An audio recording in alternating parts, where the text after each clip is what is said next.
Welcome back. It's another video. It's another Everyone Hates This podcast to another Stuff to Talk with Sheesh.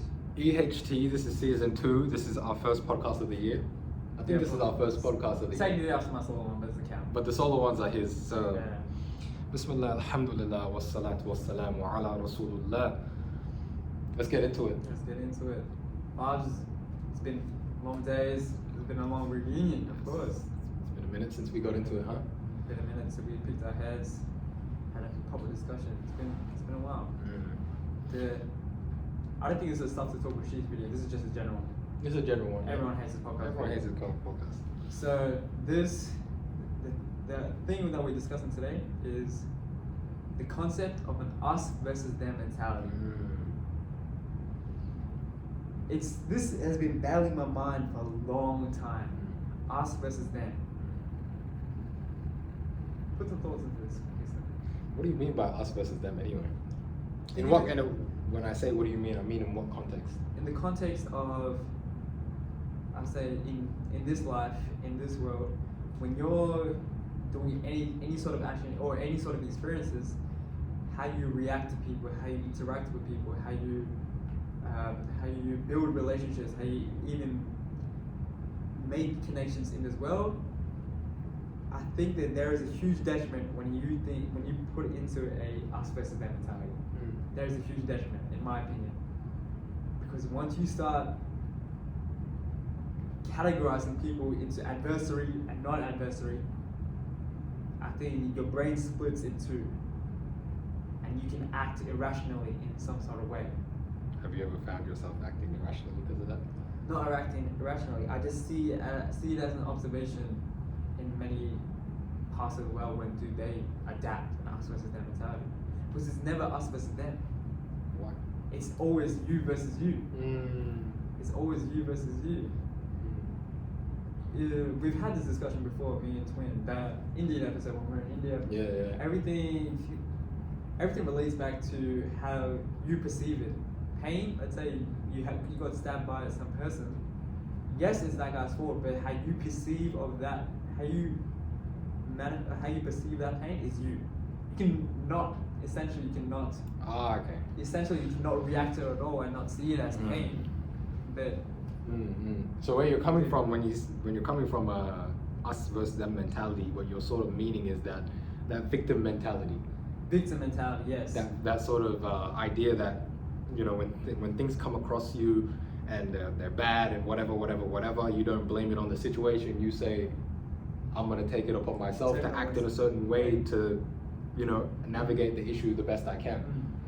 I think this might be a very controversial opinion, but I don't think we can see the world as black and white. What do you mean? What's black and white? You have to sort of get deeper. Let's say in the contexts of how we interact with people. Let's say someone else's actions. We look at one person and we can say, let's say for instance, someone is taking drugs. For instance, we can say that guy's in the wrong. But me personally, generally people would say that. But me personally, we have to look into the context of how he got into that sort of actions and experiences that he had to deal with this sort of thing to turn to drugs to compensate whatever he's gone through. So then how he develops his future, we can help him because of that mentality, not that us versus them mentality. You know what I'm saying? I do know what you're saying. We touched on this issue actually. We actually touched on this issue in the I think the fifth episode of EHT. We touched on the issue of, you know, when I was talking about the Sudanese people and this and that, and we were talking about how, you know, how do they get to the point, we're touching on identity crises, and how people get to the point of, you know, trying to become gangster, gang life, this, that, and obviously, you know, like you mentioned, drugs. So I actually have in that podcast, if you guys watched it, I had a completely opposing view to what he just laid out right now. What I was saying was that these people need to take a whole hell of a lot more individual responsibility for their actions. Yeah, we want to talk about, okay, how did he get to this point and this and that. But at the beginning of that point, is him. So if we talk about not having that victim mentality at the same time, we should apply that to these drug addicts as well, the ones that are, you know, in that situation. Instead of them being a victim, how about they take it upon themselves and they pull themselves up, like we were mentioning just a second ago when we are dealing with bad situations that we come across. Yeah. But okay, yeah. I think there's like this is mainly the way of how we perceive others. Yeah. Let's say yes, those people who have essentially done wrong, they have to take it upon themselves. But when it comes to us, when it comes to how we look at one person or look at one individual, we can't always see them as adversary. I don't think we can ever see them as adversary. No matter who they are, no matter how they act, no matter if they go completely against whatever we do, we can't see them as adversary. Israelis? Even the worst of human beings that we can essentially think of, Bibi Netanyahu? we can't see them as adversary. This is a huge thing. I know. I understand. Because if we do not see them as adversary, we can essentially create grounds for commonality, or essentially a grounds for communication, essentially a ground for, I guess, a better life in the future. I think so. On the point of, like, if we're dealing with a drug dealer, for example, yeah, I get what you mean. Like, obviously, he's right. Like, in most scenarios, when we look at these people, we can't just label them as a drug dealer, drug addict, because to get to that point, like he mentioned, there's a lot of stuff, and even from like, the thing is, we're so quick to come closer. We're so quick to, what do you call it? To look at someone else and look at someone else's faults when we realize that we could be just as bad as them in their situation, or even in the situation that we're in ourselves. Yes, that's true. We could be just as much of a loser as they are. You know what I mean? So I agree with you, honestly. I agree with you on the point of trying to find some sort of way to be able to help them, whatever. On that. On the point, obviously, for the Zionists, obviously there's no grounds of communication there. There isn't no grounds of communication that needs to be opened up, and I think that's what comes. Why we come to these issues. For example, he came with a theory. He came with an ideology. He came with a thesis that we should, forget this victim mentality. But see, what happens is when these ideologies are not guided by a foundational principle. When they're not guided by a foundational principle, they start to have be a bit inconsistent. So when I brought up the example of Bibi Netanyahu, and you're still saying, okay, according to this thesis that you have outlined, the hypothesis that you have put forward, we should try to get some sort of grounds of communication. But obviously, this is not the reality of the situation. I know it's not reality, but that how you can, I know it's a matter of coping. For me, this is a matter of coping. It's a coping mechanism of how you see the world in a more positive light, despite all negativity. If you don't see yourself as, even if the worst comes to you, if you don't see the enemy as your enemy, as time passes by, even up until you're dead, this is such a hard thing to do. I know it's impossible. I know theoretically it's impossible. Realistically, it's impossible. If someone is doing so much harm to you, you cannot not see them as the enemy, if you know what I'm saying. But if you, in that mindset that no one is your enemy, like that meme that like no one, that meme, you know what I'm saying, like no one's your enemy. I'm serious. That's the best meme to come out of freaking 2023. If you hold that within your heart, you essentially become, even the worst of times, you're at peace with yourself in some sort of way. But I know this is such a hard thing to do. So hard, so difficult. Because this is coming from a point of privilege though. This is a point of privilege, because we happy, living the best life, technically, while a lot of other people are suffering. But I want you, King, to describe what an adversary in your eyes looks like, or what an adversary will look like to you, and how you can essentially not make a person become your adversary no more. That's interesting. An adversary? An adversary. In what kind of context do you reckon? I'm talking about in context of what you feel is someone who goes against your beliefs, system, your way of life, stuff like that. I guess the only adversary that would matter is someone who's, you know, actively trying to oppress me or my family or us, my friends, and trying to affect my way of life. Obviously being, you know, obviously someone who's trying to suppress my religious values, my ability to practice my religion, that would be an adversary. That's what an adversary is. To see them not in an adversarial light, I don't think that's possible. Like, as in, I don't think that's even something that's recommended, or I'm not sure, to be honest. But if we're talking about in the terms of, I don't know, like school or whatever, these things, we've had adversaries. Yeah. We have plenty of adversaries. Everyone's an adversary to go around in these type of circles. But that's obviously back then. But how would I overcome someone who just doesn't like me or whatever? I don't think it's... you can if you just hold a discussion with them, whatever. But You don't think you can overcome someone that doesn't like you? of course you can. That's a possibility. You can. Yeah, you can. Just by holding a discussion, apologizing if you did something wrong. I mean, Yeah. I don't know, just hold a discussion. Yeah, of course. Apologize, this, that, or you just don't pay them any attention. That stuff doesn't affect you. Does it affect you? Be honest. Yeah. it People normally does. who don't like you, people Yeah, of course, it affects me. Like it's always playing in the back of my head. Sometimes, yes. if someone doesn't like you, you're genuinely affected by that. In the back of my head, like, why is this person? I'm like a good person. Why is this guy so mad at me? You see yourself as a good person? Of course, generally. At the same time, no, because I be hating myself at the same time. So I don't know. Like that I'm in qualms about.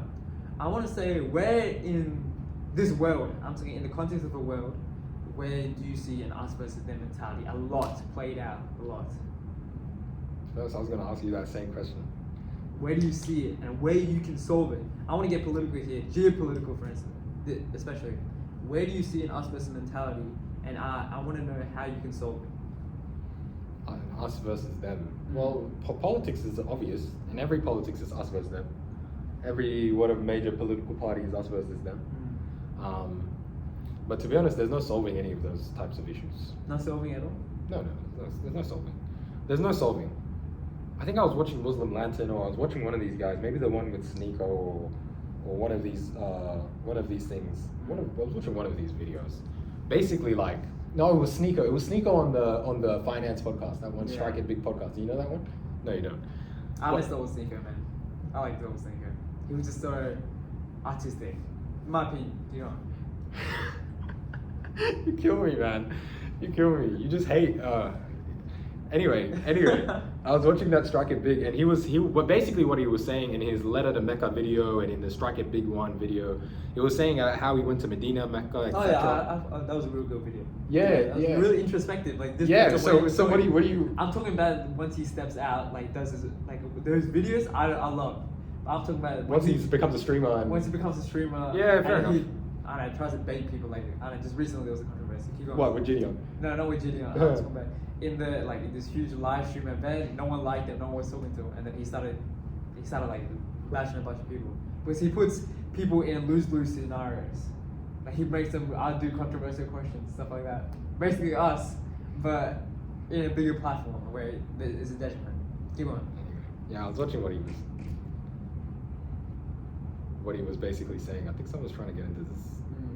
Anyway, what he was saying on that Strike It Big joint was, he was basically talking about how in Mecca and Medina, it was actually people, thousands of people, Coachella, all of these types of people, but they're just coming for us or something. You know what I mean? And he realized that it was actually there was actually a chance for there to be world peace. Like if there was actually a way to do it, because it was actually exists in Mecca and Medina. That's basically what he came back saying. But why do you think that is? Why is it in Mecca and Medina? Huh? Essentially, if you were to look at No, answer the question. Yeah, because everyone's under the same umbrella. Exactly. Everyone is under the same umbrella, not just an umbrella, an actual umbrella. Because there's people under the same umbrella, because these Scandinavian countries, they're all white, they're all the same. They're all atheists. They're all atheist as these countries, Norway. But I think this same example you can see in like in different places of the world where they're under the same umbrella. But sure, under any same umbrella, but it ain't like Mecca and Medina. Of course, because That's what I'm saying. They hold it within themselves. That's what I'm saying. That's what I'm saying. To a value system that creates itself, yeah? Listen, a value system that makes it inherent within that system incentivized for you to actually follow it and uphold it. To the point that we can actually have people who are, complete followers of the deen.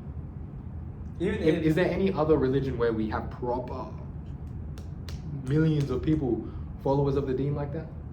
People coming from all different worlds and this and this, coming to one area? Not realistically, no. Realistically, no. That's what I'm saying. But so when it comes to what's being how history had to come to that point to become that sort of way, I feel like there's a setback on what people have done before in the past, like how especially the Islamic world came to now. There can be a bit of a red flag. For instance, there's the concept of Islamic colonialism. If you've heard of it before, there's like a little bit of that. But I feel like here's what I want to think about.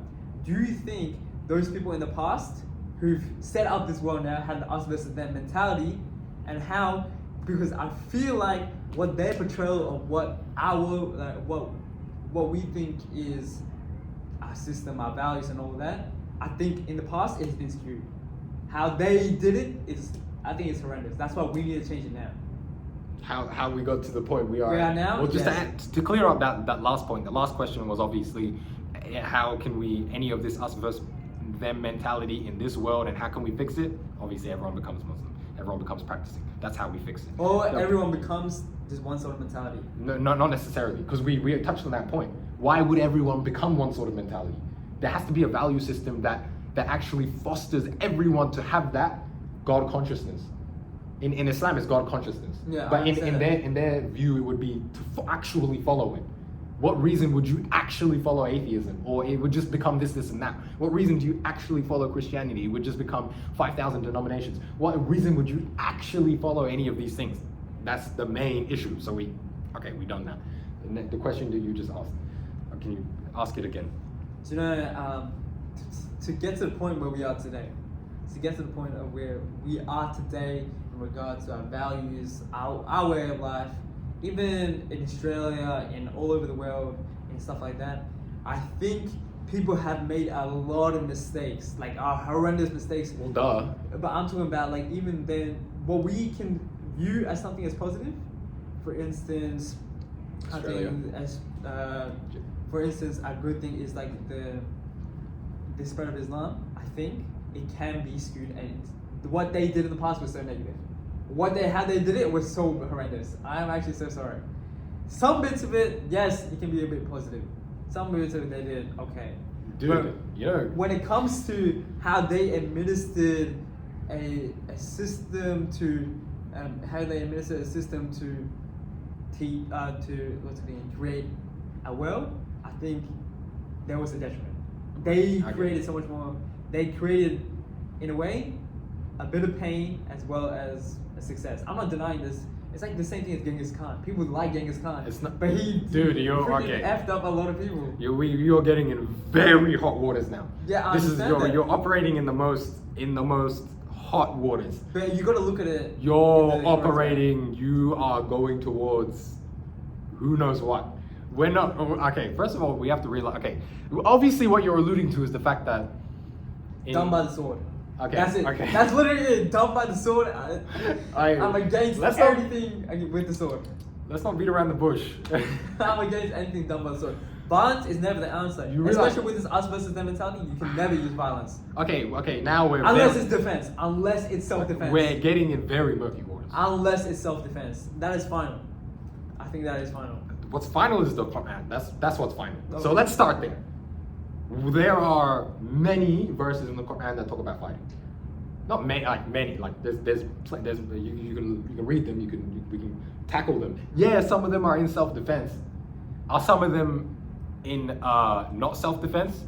I'm not really. I haven't gone. I'm not that deep, to be honest. I can't give you guys that good information, to be honest. I don't know per se. But what we do know is that there were plenty wars from, I think after the Prophet sallallahu alaihi wasallam, I don't know. Honestly, I don't know. Honestly, I don't know if at the time of the Prophet there were any offensive wars. Maybe there was. There was low key, like. There had to be. There was, but even the things that they did on offense were basically like low key defense. You know what I mean? Even those ones. But let's take it after the Prophet sallallahu alaihi wasallam. I'm pretty sure at the time of Abu Bakr radiallahu anhu, they're fine. I'm not worried about that. I'm talking about after them. After. You're talking about after that. After that, dude, they everything up.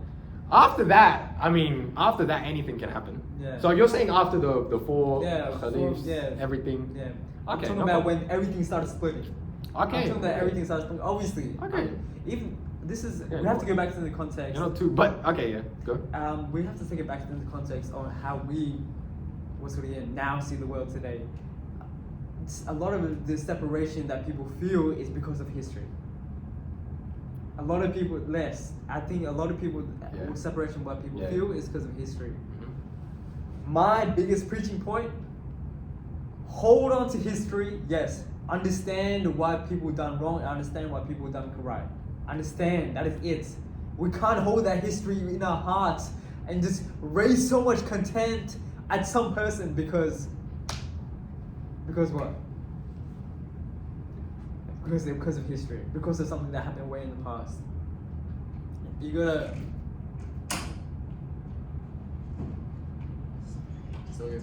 gotta understand that it's like, I swear, somebody, it should not exist. Our values should not be in alignment to what history was. That's why we're because our history. Okay. Yeah. Our history skewed everything for us. Like a lot of the people that done so history created separation. Okay. So I'm gonna deal with that point in a second. But just to clarify, so when you're talking about this fighting by the sword, so the righteous companion, the righteous predecessors, they fought by the sword. Let's say on offense. You don't disagree with that? You don't. Here's my thing is. Just say you don't disagree and we can move on. Here's what my thing is. There's a concept of pacifism. They're rightly guided. They are the rightly guided. There's a concept of pacifism that I believe in, but obviously everyone does their own thing. I understand the context behind it. That is it. That's what do you mean this concept of pacifism? Because honestly, that concept isn't really seen in Islam as such. In some certain circumstances, yes. In other circumstances, not really.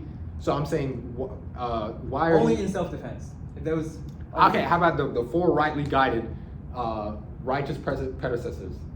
Abu Bakr, Uthman, Umar, Ali. Let's say they engaged. I'm pretty sure they did. But let's say jihad was like once a year, right? Anyway, we're just both ignorant and we're just trying to discuss these issues. I also think. But no, hold on. Let's just say those, and they did engage in offensive wars. They did, and they're rightly guided. They are the rightly guided. He said, they're the best generation. Abu Bakr is the second person going to heaven. He's the second.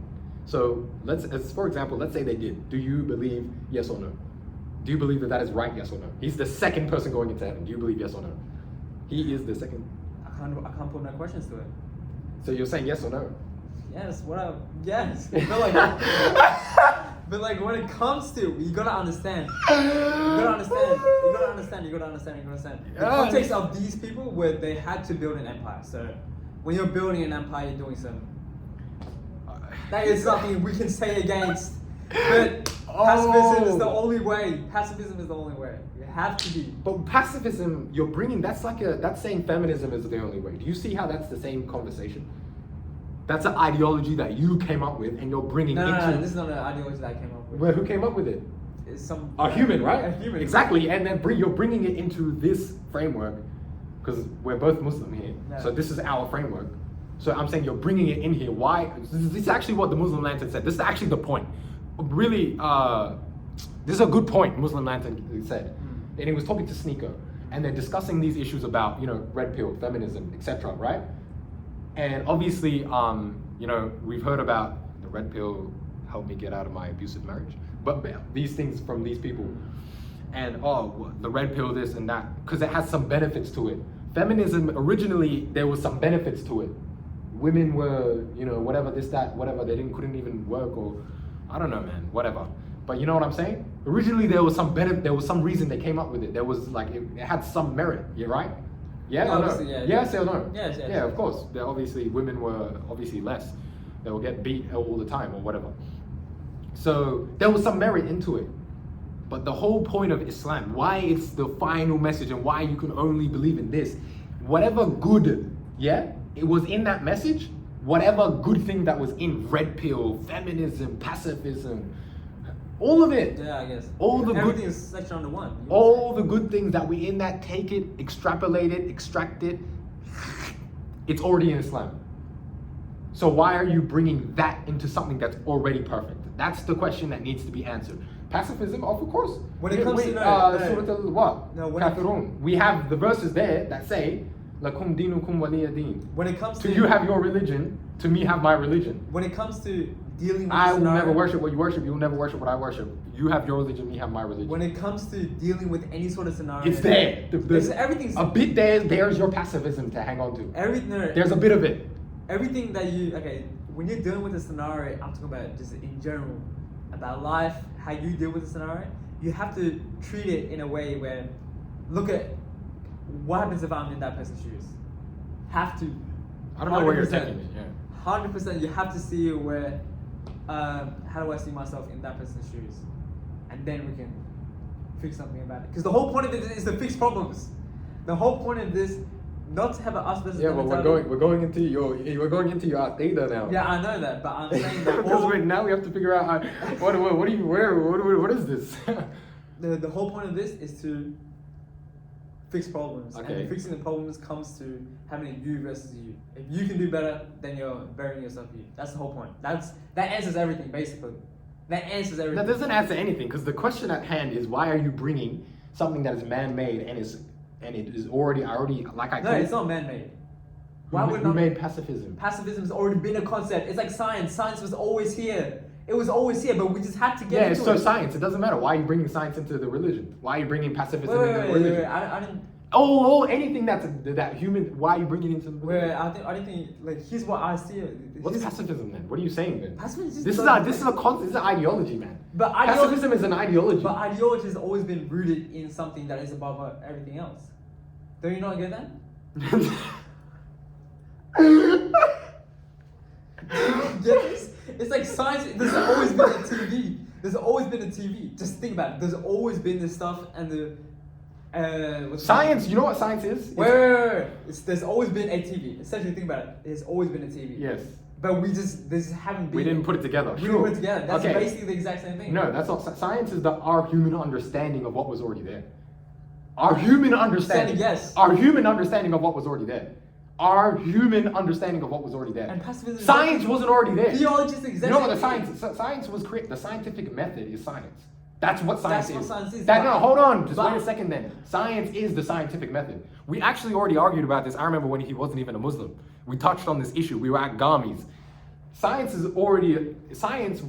is our human understanding of the universe.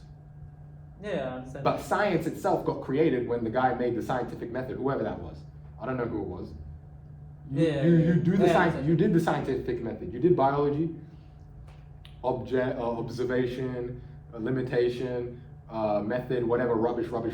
And we come up with whatever we can find. And whatever we find, we test it, and boom. This is our scientific understanding of what was already there. The molecules, no problem. This is a human creation. Science is a human creation. Okay, same thing as pacifism. We're taking our human understanding of history and whatever, geopolitics and war and all of this, and we're coming up with this idea. Bro, we touched on this in United. We touched on this in United. I have a thing. We touched When on it this comes to well, I'm not done though. Let me just at least finish and then you can say. And this is a pacifism. We came up with this idea from what we could observe. It's just our observations and we're coming up with an idea. That's all pacifism is. That's all science is. It's just that. A human understanding of the situation. But how about we take God's understanding? Wait. Hold on, why is that funny though? It's so funny the way you said it, but it is hilarious at the same time. When you look at any sort of theology, any sort of philosophy, I feel like it all comes back to zero. It all comes back to the same thing. It all goes around the same. What is that? When it comes to something else, think about it. any sort of theology came back from a root. Yeah. A root, all these roots came back to one thing. Okay, okay, dude, come on. What is the one thing that it came back to? God. So God created pacifism. No, the concept of how we understand. They're trying to say that what you're trying to say is that the people who created pacifism, what they were trying to achieve was like it came from like God. Yes, it came from an understanding of how we can benefit from learning from our understanding of from a higher power. Yeah, a higher power. That's basically everything. A higher power brought something down. Not brought something down. Okay. I'm talking about how we understand how we see the most highest power is how we create theologies and how we create philosophies. That's exactly. So you're saying it's pacifism is like someone else's God. Yes, essentially it could be. Someone else's belief system, and they're saying they believe a higher power is the one who kind of supports this. Yeah, for instance, there's a concept in in Hinduism, they call it Maya. They call it Maya, where they think everything's an illusion. Okay. This thing's an illusion. You're an illusion. You're an illusion. A couple people kill themselves because they think everyone's an illusion. They think pain is an illusion. They think everything is an illusion. They call this Maya. It's such an awkward theology and awkward philosophy, but at the same time, these guys are just thinking. These guys are thinking. These guys are very just smart people, but they end up doing the most amount of it with it. Because what their understanding of what the world is, God, everything in life, they made this theology of it. That's how all these different theologies came from. It all stemmed back to the same root of how we perceive God. How we perceive God. Yes. Okay, is that how Islam came to be? Yes, obviously How we perceive God, or was it actually God bringing us down revelation? Revelation is. No. Like a revelation. No, literal, actual revelation getting brought down from Allah to the. This is a topic that I'm not fully versed in. Okay. Well, you know what? Respect. Okay, you're not fully versed in. You're fine. No, I didn't. You say when you don't know, that's good. You say you don't know. I gotta obviously study more. We touch on these issues a little more. We can do that in the future. Here's one other thing. This might be. Let me tell you. Let me say it first. Hold on to that. Keep on. Okay, because I understand what you're saying. So everyone is trying to extract what God thinks, or what their interpretation of what God would have said is where we get Buddhism, Christianity, Hinduism, pacifism, feminism, red pill. All of it comes from everyone trying to, God gave me this, or God came with this. Their understanding of how the world works. Exactly. Okay, fine. Yes, I actually agree with you. All of these religions are all based on how they understand. Just philosophies, theology. Yeah. So, ideologies, belief systems, cultures, that. I actually agree with you. Where it does not apply is Islam. You can't apply that to Islam because it's not someone's idea coming in. It's not Prophet Muhammad ﷺ grinding on his own. He didn't just grind it up.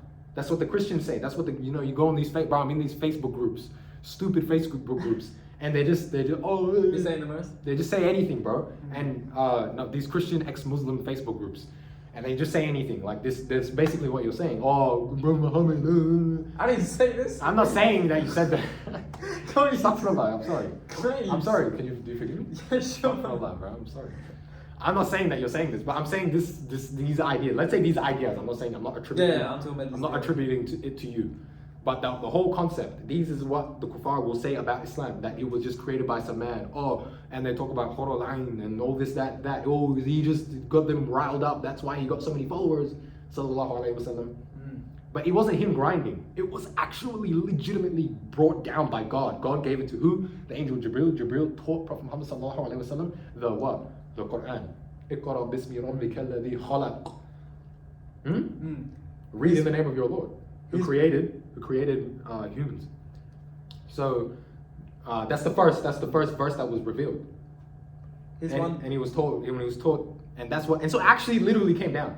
And so anything that Prophet Muhammad sallallahu alaihi wasallam he says, sallallahu alaihi wasallam, that's because it's from a it's inspired by God. Even his words are inspired. He's getting it from God. There are some narrations where it's like the companions are asking him questions, and he says, "This is all I know on this issue." Like God, this is all God has revealed to me so far on this issue. They're just asking because this is in the hadith. And obviously the Quran that was revealed. I have no arguments against. No, I'm just trying to explain I ain't even this. trying to argue with this. I know, I'm just trying to. I'm not saying you're trying to understand. argue this with me. I'm just saying you need to understand this. This Understand, is something you need to understand. So actual revelation. It wasn't just. So we're different. Yeah.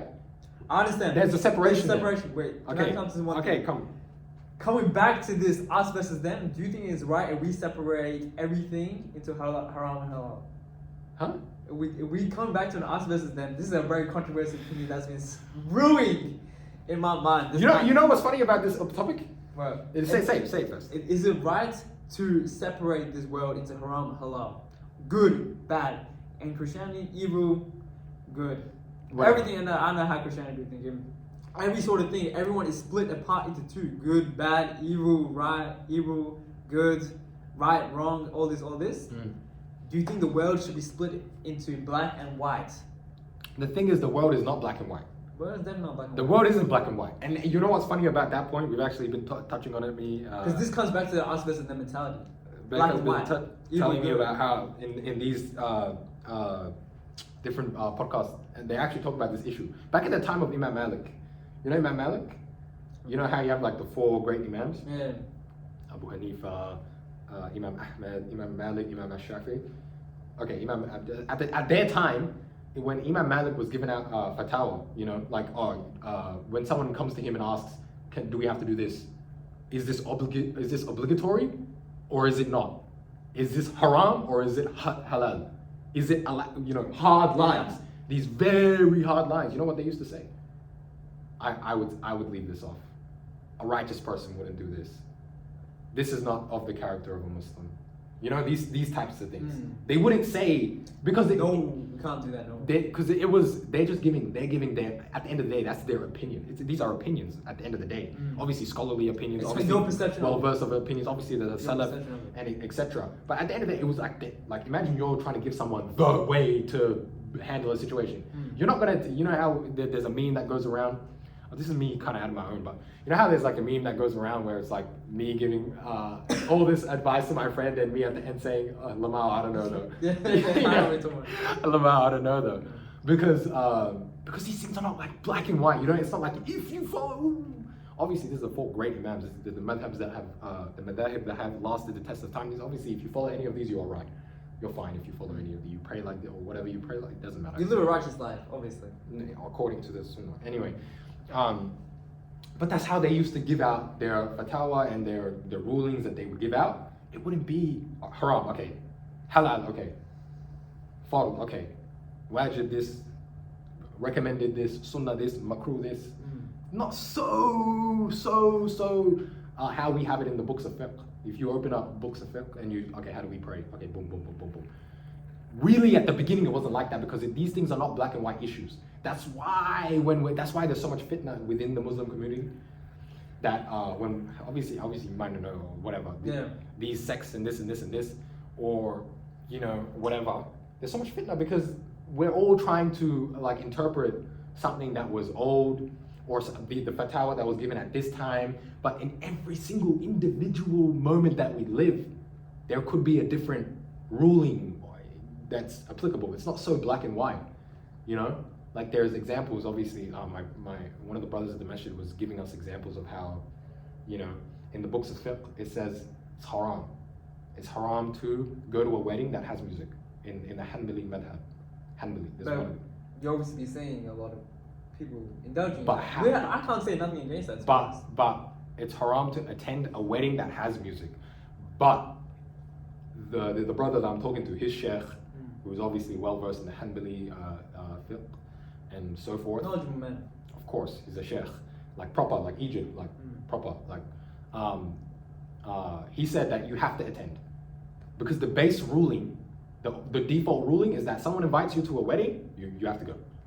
That's the base. But if there's music, you're not allowed to go. But since the music of that time and the music of this time, the music of that time, what it insinuated was that there are going to be women naked and they're going to be doing the music and things like that. That's what the music meant at that time. And now since it's a bit different, now you have to go. This is what he was telling me. I'm just using this example. Would I go to a wedding that has music or not? I'm not saying that I would or I wouldn't. I'm just saying this is just an example. This is just an example. So in each and every single situation, the book of fiqh that you can open up and you can read on your own will say that you're not allowed to go to a wedding that has music. But when you each and every individual situation that you come across in today's age, in tomorrow's age, in yesterday's age, in whatever, it can be different. So it's very clear. So on the point of this, yes, haram, Halal, good, halal, evil. it's not as simple. But the reason why we have it is because what? Are you a faqih? Are you a mujtahid? What's that? Freak? A faqih. Someone who is well versed in fiqh, the rulings and all of this. You know. I'm a freak though. What's that? It's like with the nomads. Nomads, huh? Nomads. The Bedouins. Anyway. The spy. Are you? No. No. Am I? No. Not even close. We can't just come up on these things on our own. We're not allowed to just say, oh, look at the book and say and make our own rulings now. Then you're gonna get into hot water. We have to have a sheikh that tells us this. So why there's such clear distinctions is so that we can live a life. That's why we can live a life. So we have a guideline that's based on the Quran and the Sunnah. That's why it's how it is. But I think you're coming at it. So I came at it from a purely Islamic point of view and how that relates to the different issues that you might come across. I think you were coming at it from a bit of a different angle. Give us a little more of where you were coming at it from. To me, I feel like when this world, how we see the world, there has to be universal, of course. But realistically, it's not gonna happen. Be so realistic. Some people are just not gonna see how you look at the world, just in this life. Of course not. People will not, and we can't. Like a lot of people won't just accept what will happen and what will and what will and won't. And I'm not saying it's them, so we just leave it. No, because of that understanding between me and you, I have to be more understanding on you because I have to look at myself like a different person. I have to not cater, but understand you. I don't have to cater to you, but I have to understand you. I think this kind of depicts Western society a lot, where we manage to cater to a lot of people, but I see there's a little bit of holes in that. I want to kind of look at this scenario and look at these situations through a lens where everyone can look through. Because I know everyone can look through whatever Kingston's lens is going through. I understand that everyone can look through, but most people won't always accept it. I'm not saying that, don't accept you, how you know he's saying this, how you know he's saying this. I'm not saying that because that's just you. I can't say anything on you. That's my main thing. Do not judge. Do not ever judge anyone. Just don't judge. Just accept, understand, and see how we can improve. That's the best thing we can do. Because I want to make sure everyone looks through a lens where how I can not accommodate, but understand each and every single perspective and understanding and come to my own ruling. I have to look at it from an overall perspective. What do you mean by because overall? Let's say in some sort of scenario, for instance, war. War is such a messy, mushy thing where everyone sides into it. I understand recently the Israel-Palestine thing. I'm so in line with the freaking Palestinians. There's nothing you can say against it. But then you actually have to look into what the Israelis and the Jewish people have gone through to get to that point. And you have to come to an understanding what they went through. They're the most discriminated group in all of history. You gotta accept that fact. They're the most discriminated group. From long time ago, they've been the most effed up. That's why their population has been scattered all over the world. They got effed up in the BC way before because of the Romans. And then after that, I don't know, they kind of effed some people up. And after they managed to become such a unit where they can administer so much more harm. You gotta understand that's how they came to this point. If I was to go back in time and help the scenario, of course. So what do you? So because we got to this point where they could administer so much harm. So then what? Like what? Then obviously, realistically, I can't do anything. But now they're in the wrong. But you got to understand how they came to this point so we can look eye to eye with them and figure out a solution. That is it. So we need to be able to understand how they came here to solve the issue. Yes. I mean, to an extent, I guess. How they see themselves as the victims, you have to look at them. You have to. How are you gonna use this understanding of how they got to where they are to create a solution? Because then, do you know how they think they're in the right? Yes. There has to be a way for them to shake their heads and think this is the right way. So Do you think so? Of course not. They're in the wrong. No. I'm saying, do you think that there's a way for them to start to think that they're wrong and to shift? Yes, of course. Because people have done it in the past. People have looked inside and said, this is an apartheid system I've been living in and worked against it. And this is through understanding. This is through understanding history, understanding how people act, understanding the next person, the person you are vilifying or the person you are administering bad against. That's probably it. You gotta understand it's never good versus evil. It's you versus you, and that person that you're essentially going against, or they go against you. You have to look at them like a person that is you in another world. Think about it. If you were going back in time and fix everything. Look. I don't disagree 100% with that. Honestly, because on an individual level, what I think what you're saying, honestly, is like mostly right. You in another universe. The idea that we're not meant to judge people. We're not meant to judge people. We're not meant to judge. You can't. We're not meant to judge people. That was never part of the game, in any point. We're not meant to judge people because, like I already mentioned, we are so judgmental of other people. We apply these unrealistic standards to other people that we don't apply to ourselves. This is well known. This is well known. You will do it to you. You will do it. I'll do it. We all do it. But on that individual level. And so, what were you just saying about? Like any person that does wrong to you could be you in another universe. Yeah. Like that's fair. Because in another universe, imagine things weren't exactly like they are. It could have been you. So you have to, be nice to that person or whatever. Put up your best. By the way, it was never going to be you. The way that the things happen in this world, in this life, it was always going to happen like that. It was never not going to happen like that. So let's not get into an idea where we think that, it really could have been. No, it couldn't have been you. That's the qadr of Allah. You know the qadr of Allah. All hypothetical and theoretical. All hypothetical. There's a definition for where all the hypothetical that could have happened and theoretical that did happen. It could have. So that's how you have freedom of choice. How you have freedom of choice is because let's say you pick up a boat. You can pick up this chair. I could choose not to do it, but obviously God already knows. But then the hypothetical is already written down as well. The hypothetical is written. Hypothetical is like where you didn't pick up the chair. That's written down. Yeah, it's written down as well. I'm not saying this is what I just heard. Okay. I might be spewing my that's fine. Yeah. But the concept of the qadr of Allah, when we're talking about qadr of Allah, we're talking about obviously the divine decree of Allah. Everything was always going to happen like it happened. It was never kind of not going to happen like this. There's questions into predeterminism that I want to look into. Of course, but that is for another video. We're going to a whole different thing. That's another video. Honestly, I don't think it's even worth looking into. Like you're gonna try to get too philosophical into it, and it's gonna lead you in a wrong way. Predetermined, and this is why they have these discussions with but you're a determinist. But you're with these Alex O'Connor, Sam Harris, Jordan Peterson.